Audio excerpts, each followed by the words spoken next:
morning, everybody. Let me call to order the Public Service Committee meeting for February. Can we have the roll call, please? Kopi? Brown? Present. Thank you. Present. Leonard? Here. Lewis? Shepro? Sturgis? Burgess is here. Thank you. There he is. Burgess, yes. Thank you. We have a quorum? Okay. Can I have a motion for the approval of our minutes for January? Leonard moves. Mr. Leonard moves. Brown second. Mr. Brown seconds. Any questions? Can we have the roll call? Aye. Leonard? Yes. Lewis? Shepro? Sturgis? Burgess, yes. Kopi? Kopi, yes. Yes. Okay, finance reports.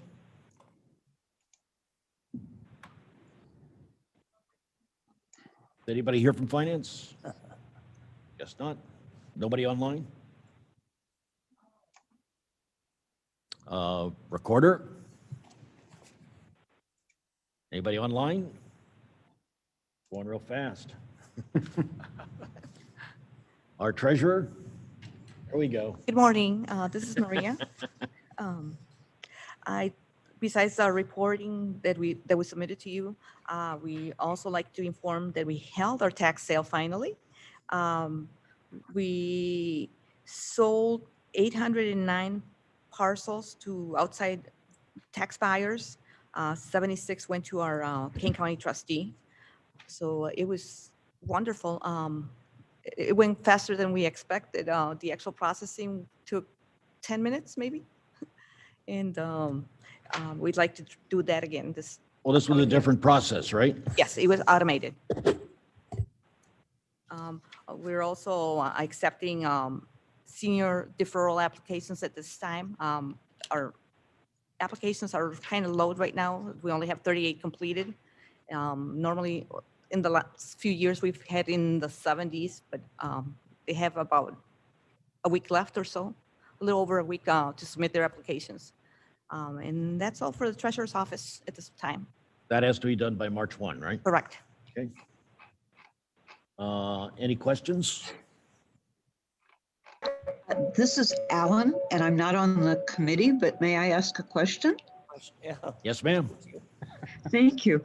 I got to watch one of the tax sales when David was treasurer, and he had the boardroom full of people, and he made a point of recognizing people around the room in order to try and be fair in letting people bid on the parcels. So my question is a logistical one. If you're not in the room and you're online, how do you pick and choose among who gets to bid? Actually, it was not online. Every buyer brought a thumb drive, and they were loaded as they were being registered, and the computer selected randomly whomever bid for the lowest interest. Thanks so much. Interesting. It was a nice experience. Okay, thank you. Supervisor of Assessments, Mark. Good morning, everyone. Mark Armstrong, Supervisor of Assessment speaking. The report begins on page, got to put on my glasses to see that print, 30 of the packet. Thank you. Yeah, 30. There's a very extensive recount of this year's processes for the Senior Citizens Assessment Freeze Homestead Exemption. So largely the narrative on the bottom of page 30 and all on page 31, and then some following pages, the actual copies of the forms that are going to be mailed out were sent. I sent those out in an email last week and also sent them out to the entire county board just to make sure everyone was aware of the changes in processes. We are still not ready to have people gathering in our buildings, especially senior citizens, because there's still a lot of unknowns there. I would love to be able to say that by such and such a date, we're guaranteed to be open. I think we're past the point where anyone thinks that a guarantee of everything being done by a future date is anything that we can rely on at this point. So theoretically, if everything gets, vaccinations ramp up and we think that the vaccination's working, none of the new variants of COVID make any impact on those vaccinations, theoretically, we might be open at some point during the year to do things in person. But I'm not relying on it. And that's why the change in process was mainly designed to make sure that people could get everything done without having to physically be in the office. So working with the Department of Revenue, there's no more notary required for applications beginning with this year. The department still requires that every application be subject to audit, and every application, if made fraudulently, is subject to a perjury charge. Although that's been the law for 25 years, and I don't know of that ever actually taking place to date. Usually we catch them and just don't give the exemption. So what happens then is the applications will come in. We have a lot of people trained to do assistance by telephone, not only in my office, but with the township assessor offices, Senior Services of Aurora, Senior Services of Elgin. And we also have published a conversion chart. And if you go on your packet to page 38, you can see a conversion chart for those using the Form 1040 and those using the 1040 SR. That will accommodate most senior citizens if they file a tax return. If they don't file a tax return, then they're going to have to use their 1099s for income. And if they have any extra income, such as railroad retirement benefits that don't show up on any of these, those would have to be entered separately.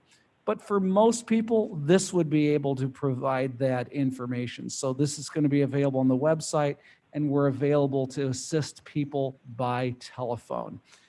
We anticipate that being able to handle it. We're actually getting started a little bit earlier this year. At the time I wrote this memorandum on February 9th, I did not have a date. They are going to be mailed on and put out in the mailboxes on February 24th. That's next Wednesday. We expect them to start arriving in mailboxes at homes on Friday, the 26th. So our first real super busy day on the telephones is going to be Monday, March 1st. Now, that won't mean that everyone's going to get them by that time. We've all had various experiences with the mail. By the way, we just got someone's exemption application just a couple of days ago, postmarked 1991. It arrived in our office this week. I'm not sure exactly what happened there. The person in 91, we can't even tell with that going that far back whether they end up getting the exemption or not. But the person no longer owns the property, so we're not going to worry about that being an issue. So we're going to be taking applications in. There is a statutory deadline of July 1st. However, there is also what I would call the extended deadline. The statutory deadline is designed to get all the applications in so we can get them audited, processed, and on the tax rolls by the end of the year, because we're doing many, many thousands of these. We'll get 8,000, 9,000 applications that we have to go through all of these things and review those numbers. Once they're completed, though, we can still, anything that comes in after July 1st, we will still get it, because we also have the authority to issue a certificate of error for an application for the 2021 year that comes in anytime up to October 1st, 2022. So some people say, well, is there a grace period? Yes, and it's 15 months long. So now, at the end of 2022, will I still get people calling and saying, hey, you should give me this because now, and yes, that literally happens every year. I'm not sure what we can do other than a 15-month grace period, but unfortunately, it's not something we have an option of doing. Once the tax sale the order for tax sale is set, as the treasurer has already talked about, that puts a wall down that we have no legal authority to actually change that. And by the way, there is a note that goes into every single tax bill. The treasurer has already extended that to my office again this year that says, hey, check your exemptions. If you didn't get one, call us by October 1st and we can get it on. And that happens every year. We build in that process for it, but there will still people who will wait more than 5 months to call and then be very upset that we can't do something on October 2nd. It happens every year. You can see Maria and Gary nodding. They get those same calls too. We try to extend every courtesy we can, give every notice we can. Not everybody's going to actually read what we send them, but we do the best we can. With all that, we also noticed on page 30 of the report that the Board of Review has completed its work. So that's all in the hands of the county clerk now. They're going to extend taxes, get into the treasurer, but all signs are that property taxes will be levied on time, which means every local government will still have this funding available. That was the goal we set 11 months ago. I'm pleased to say we are able to meet it and exceed it. And not all counties are able to do that. But I'm very pleased what's happened here in Kane County. We have a good team in place, starting with all the township assessors, moving all the way through tax extension, all the way into the treasurer's office as well. And of course, I'd be remiss saying that none of that would happen if we didn't have the full and unconditional support of the county board in this process. You guys set the standard. We just try to live up to it.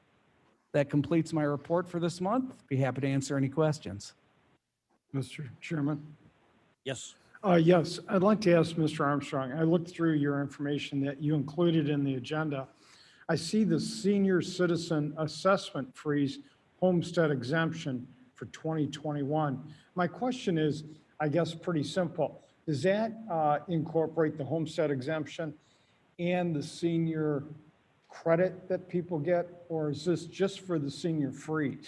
The application is just for the senior freeze. However, if you qualify for the senior freeze, you're going to qualify for the senior citizen and you're going to qualify for the general homestead exemption. But those you'll typically already have. So, but if we see someone apply for the senior freeze and they don't have those other exemptions, let's for the moment assume that they qualify. We're going to go ahead and apply those anyway, because the questions that we ask that get certified in that senior freeze application are actually going to answer that. You can't qualify for that and not qualify for the others. So while almost all of the people we get applications for will already have those exemptions, if they don't have them, we're going to put them on without any further applications. Oh, okay, so with respect to the general homestead exemption and the general senior credit, those are automatically included. Once you get those, you don't have to fill out any forms anymore on that? There is no annual reapplication for either the general homestead exemption or the senior citizen homestead exemption. We used to require that up until, I think, 2008. I took office in 2006, but I did a study and I determined that everybody who was over 65 in 2008 would also be over 65 in 2009. Very good. In fairness, there is the possibility of a little bit of giving more exemptions than are eligible to. Let's say a senior decides to buy a home in Florida, moves there, but retains this home. They get the exemption in both places. That's not an uncommon thing, but that's not the norm. And on top of that, it cost us 1.5 full-time employees just to handle those 30-some thousand applications every year. We weren't getting much bang for the buck for that. So it was a case of where, yeah, we could get a little more accurate, but how much money do we want to spend to go from 99% plus to 100?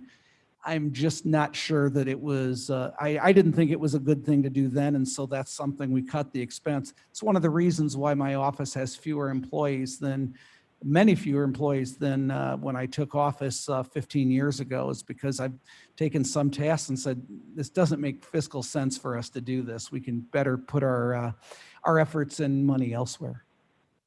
Thank you very much.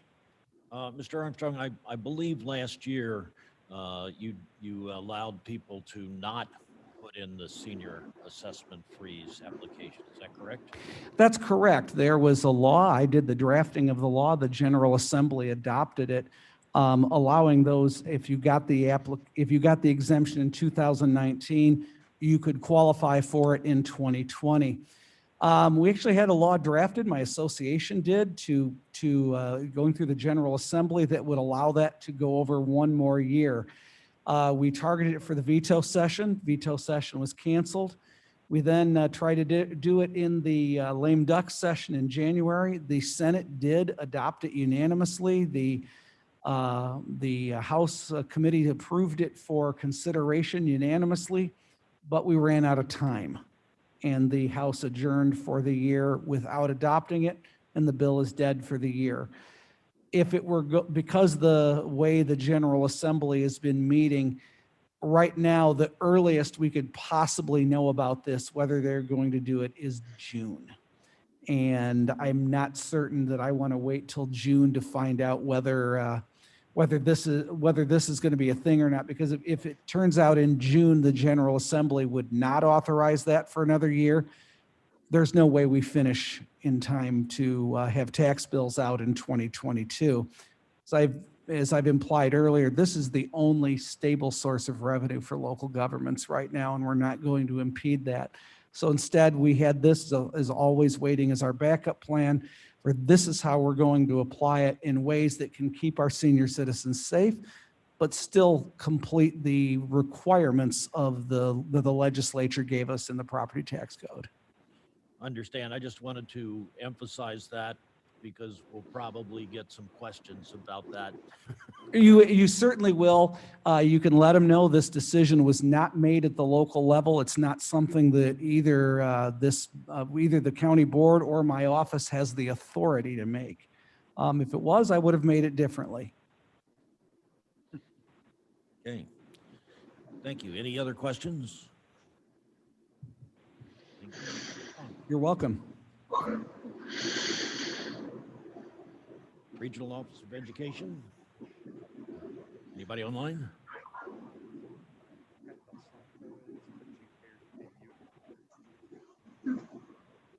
Should we? Pat, would you unmute yourself? You may need to. Yes, I'm very sorry about that. I'm a little slow on it. Good morning, everybody. Nice to see all of you. And we are moving ahead, and we want to thank the health department because they have made it possible to get our teachers and bus drivers and food service personnel vaccinated. The next vaccine is coming up in a couple of weeks, and that'll make it a lot easier for us to be able to educate kids in person to some extent. We still have social distancing. We still need to wear the masks, but it'll give the teachers and the parents a degree of comfort. And we appreciate that very much from them. Other than that, that's been what we've been working on really hard for the last couple of months. And other than that, I'd be happy to take any questions you might have. You have any questions? Well, thank you very much. Thank you. Now I believe we have Mr. Armstrong here. No, Mr. Pollack. Pollock here. I mean, if he wants to present for the clerk's office, he can. Good morning. You have a copy of the report for the month of January, and we also have a resolution.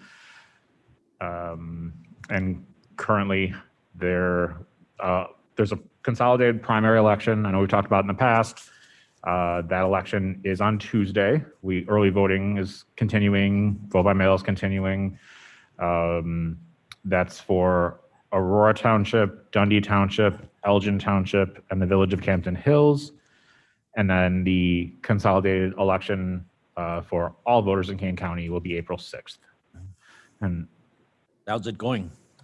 Probably pretty low, right? slow, yeah. It's a primary for an off-year election. So, and it's a limited group. It's the parties that are selecting their nominees for April. So, and with COVID and the weather, but people are still voting. People have requested mail ballots. They're showing up to vote early.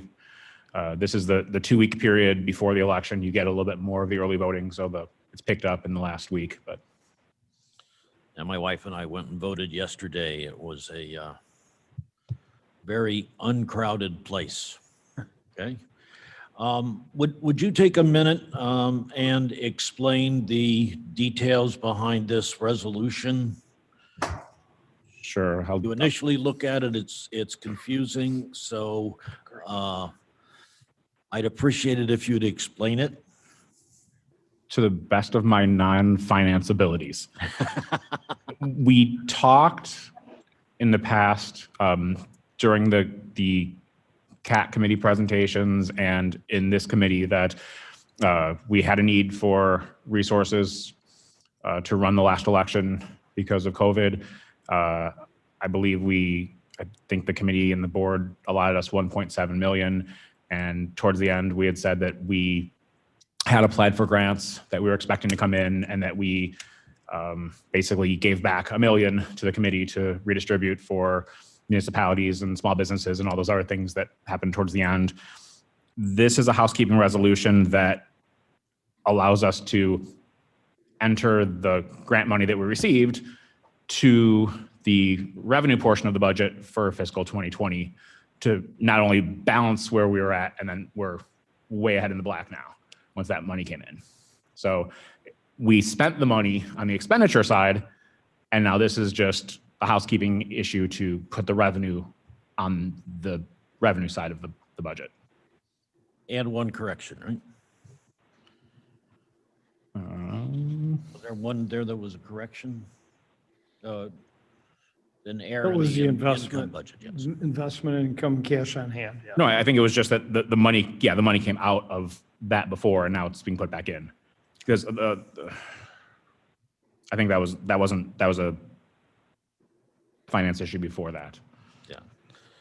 Key thing I want to point out is, again, this is just really housekeeping that relates to things that happened last year. It's 900 some thousand money that we brought in that we're now going to show as revenue.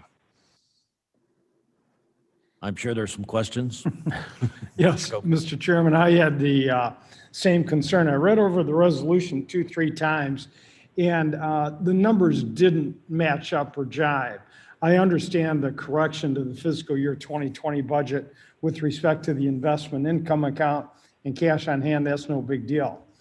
But the area above that, showing to reflect the revenue and corresponding expenditures, those amounts in there, which are all pluses, I understand they're going back into the revenue, add up to much more than the roughly 930,000 that you received in grants, COVID grants.